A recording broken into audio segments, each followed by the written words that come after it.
तो पिछली वीडियो में हमने सीखा था सिमिलर फिगर के बारे में, मतलब दो पॉलीगॉन जिनकी सेम नंबर ऑफ साइड हो वो सिमिलर कैसे होंगे। इसके अलावा दो ट्रायंगल के बारे में जो सिमिलर कैसे होंगे, जो कि सेम कंडीशन है। इसके अलावा हमने सीखी थी थॉल्स थ्योरम, जिसे हम नोट भी कर सकते हैं। थॉल्स थ्योरम के हिसाब से एक ट्रायंगल है हमारे पास ABC, जिसमें एक साइड पैरेलल DE, नोट भी कर लेते हैं।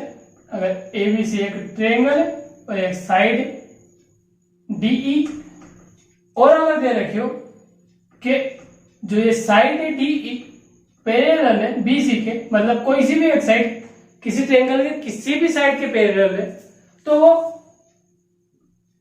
बची हुई दोनों साइड को सेम रेशियो में डिवाइड करेगी। मतलब यहाँ पे AD upon DB equal to AE upon EC हो जाएगा।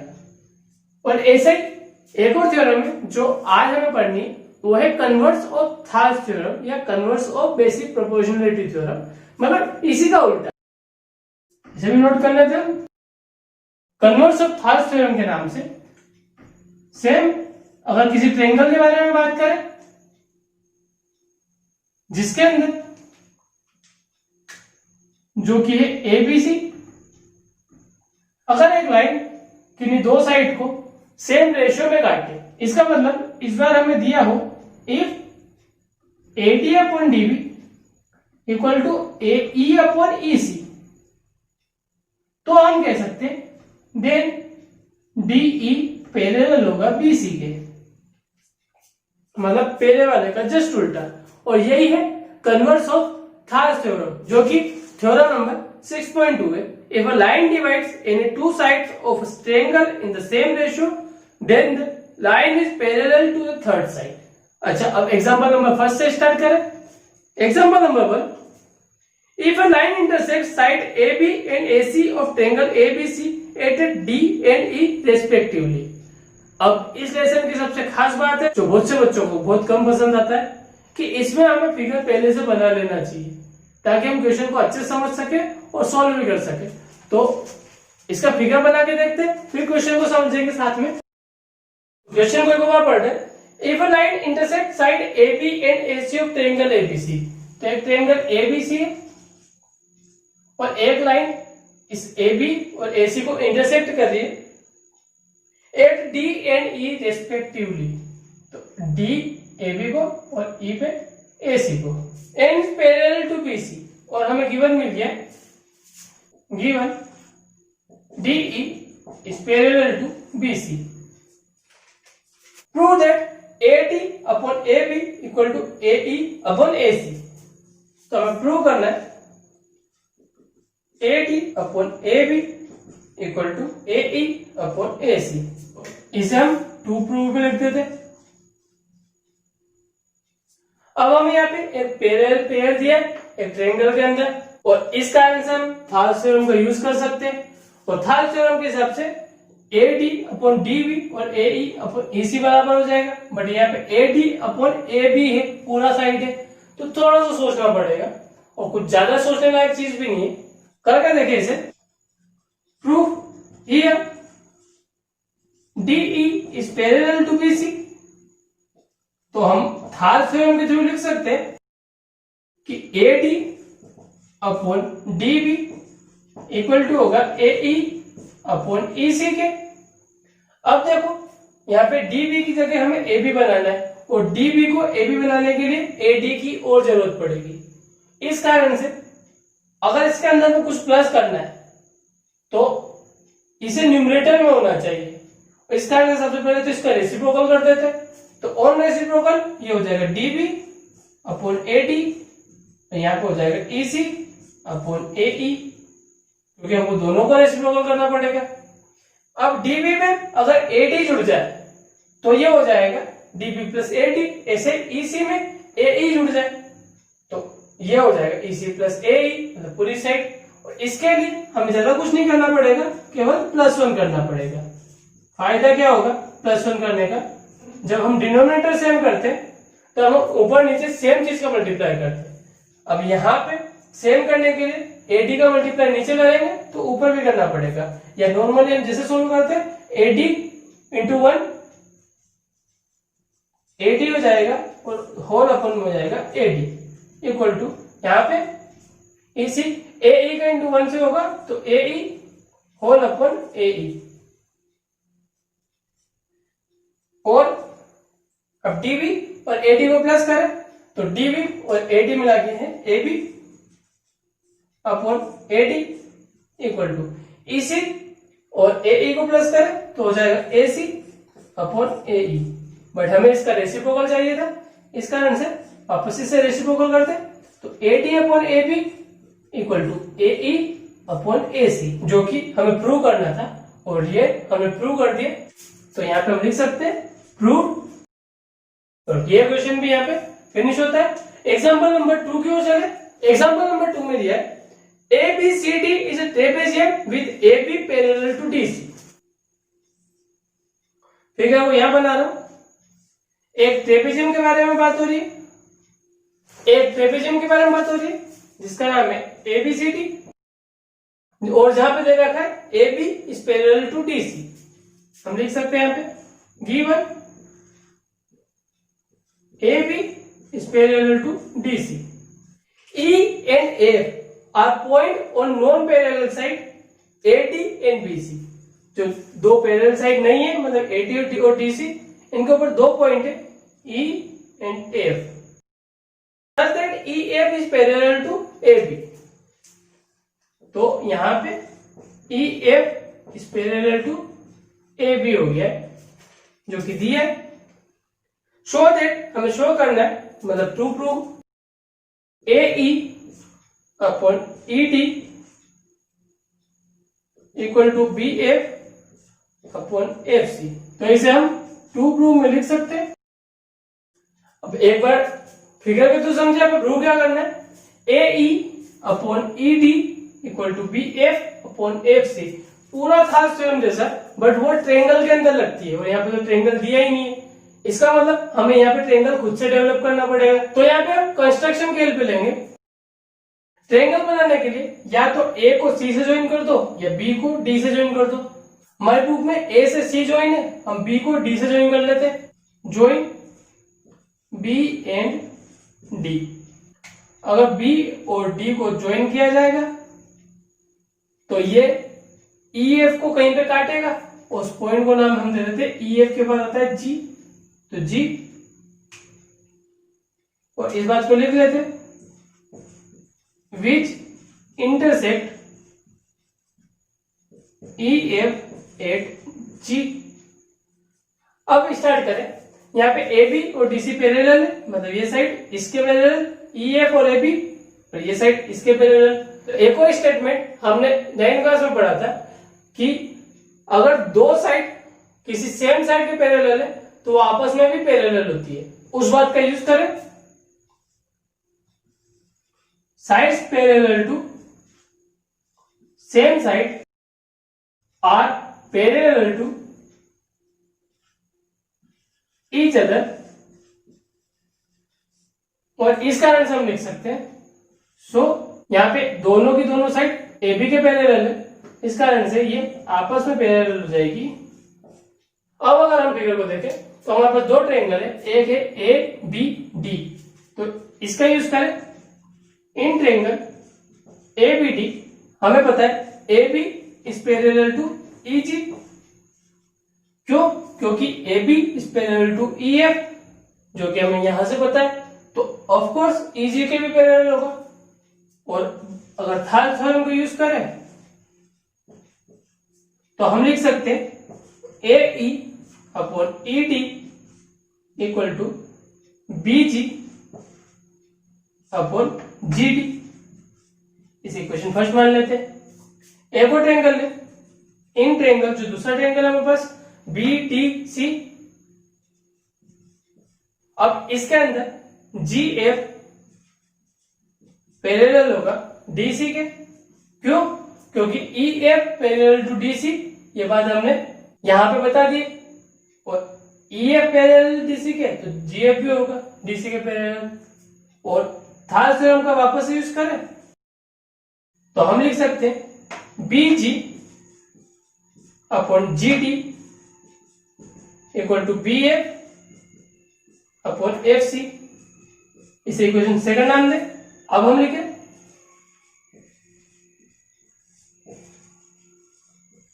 Bye equation first and second.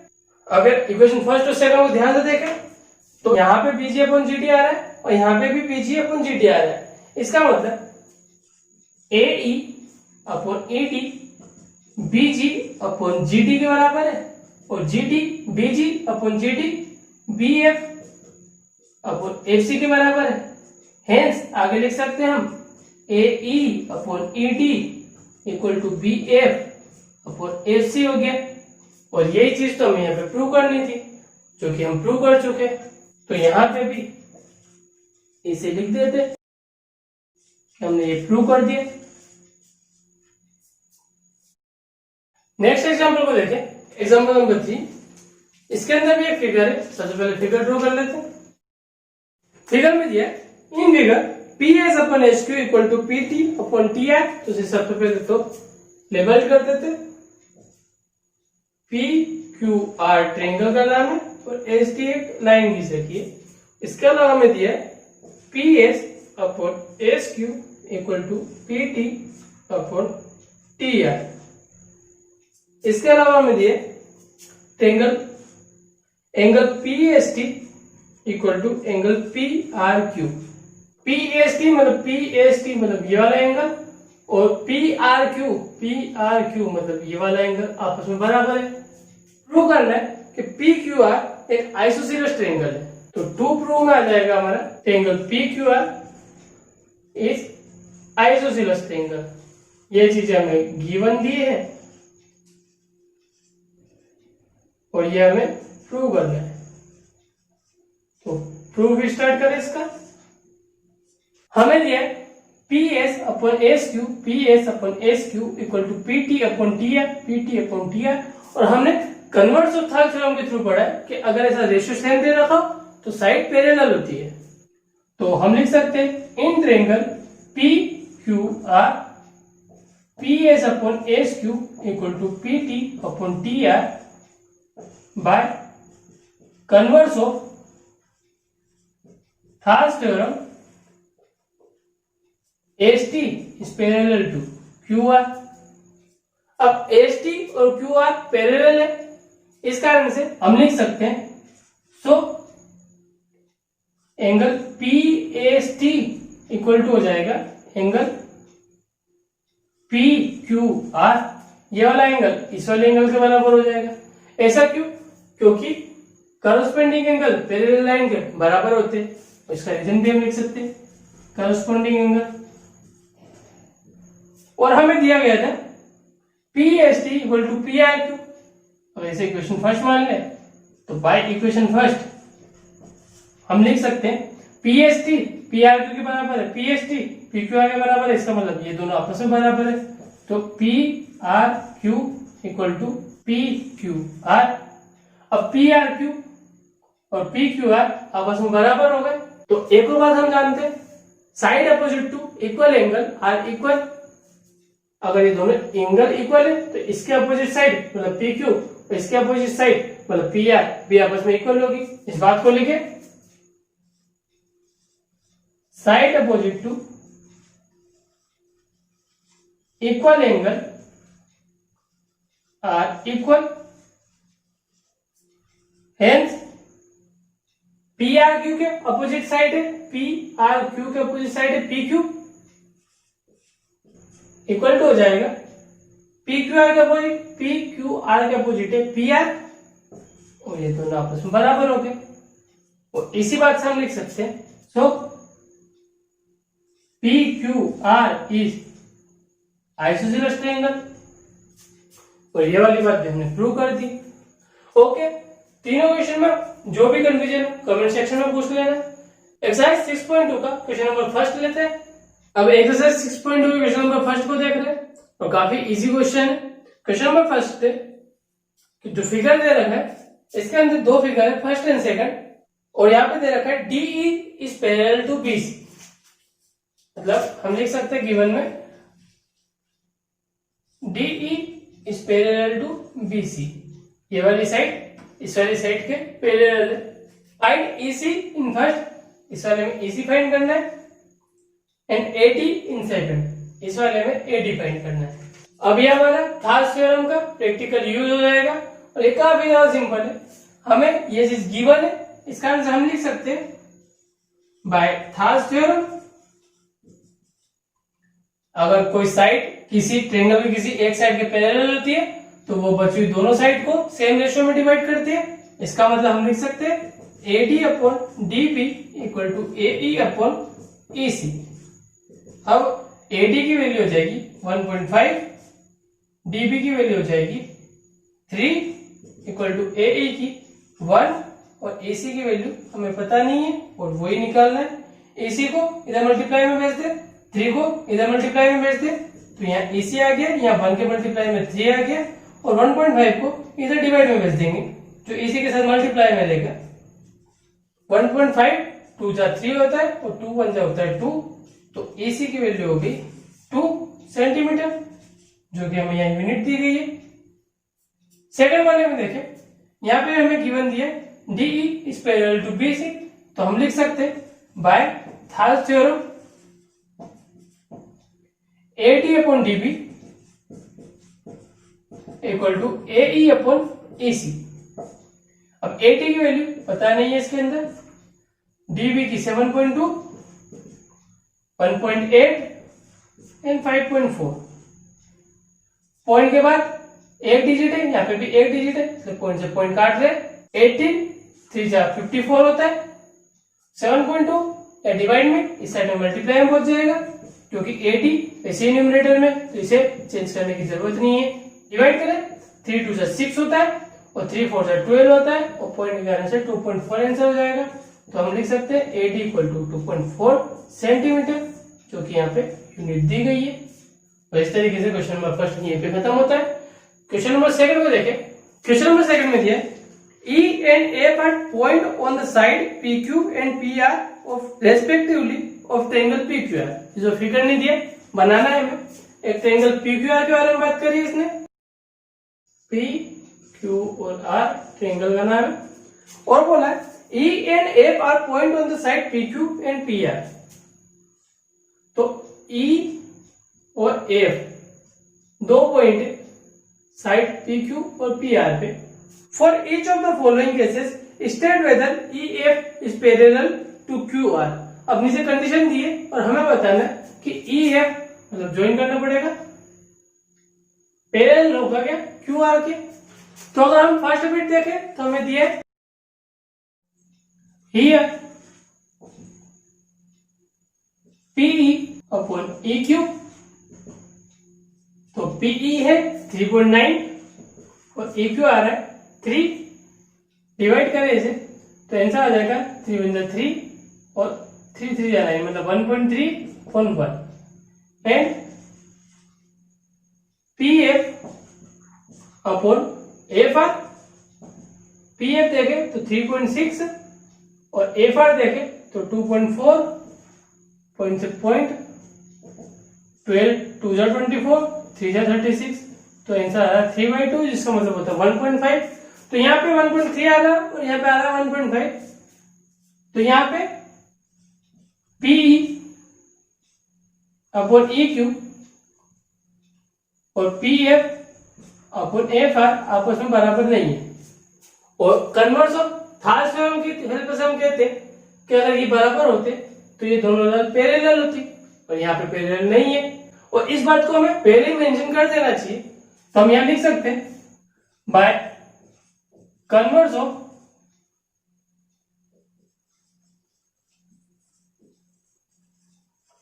थार्स theorem if PE upon EQ equal to PF upon FR, then EF is parallel to QR। और यहाँ पे नहीं है तो हम लिख सकते हैं so EF not parallel to QR। Second bit के लिए देखें, यहाँ पे वापस से देख लेते डायरेक्ट, गिवन लिखने की बजाय पीई अपॉन ए की वैल्यू क्या है and PF upon F are की वैल्यू क्या है, तो लिखते हैं इसे। हियर पीई की वैल्यू है 4 सेंटीमीटर, क्यूई की वैल्यू है 4.5,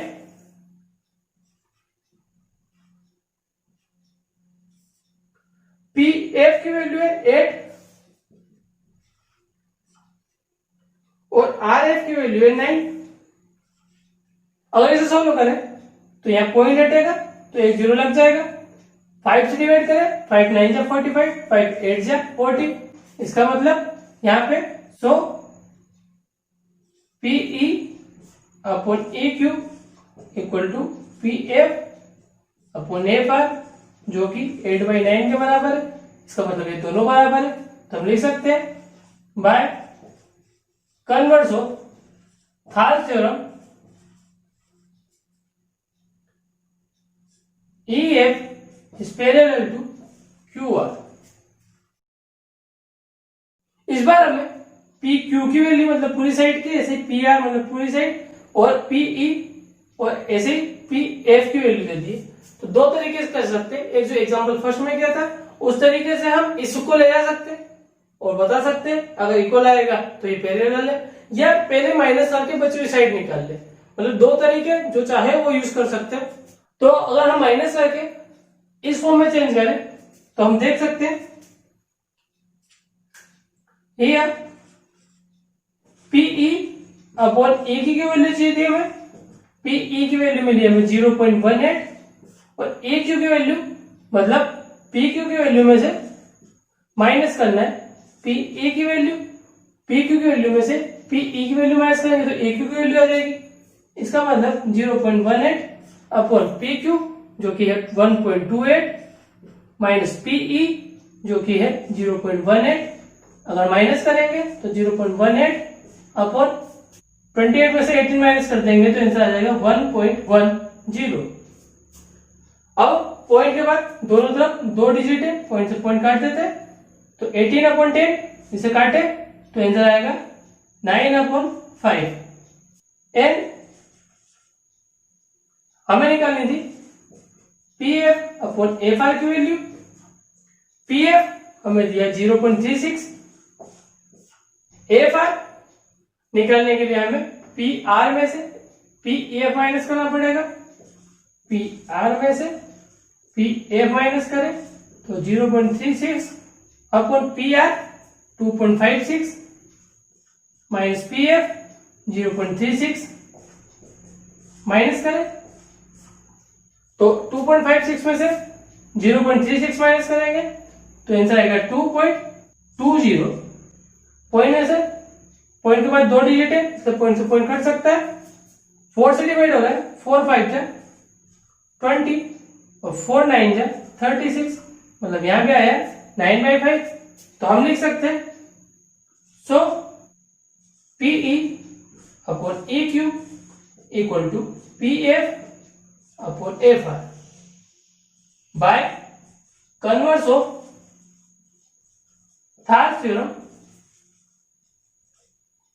जो ये दो साइड ई एफ और क्यू आर आपस में पैरेलल हो जाएंगे।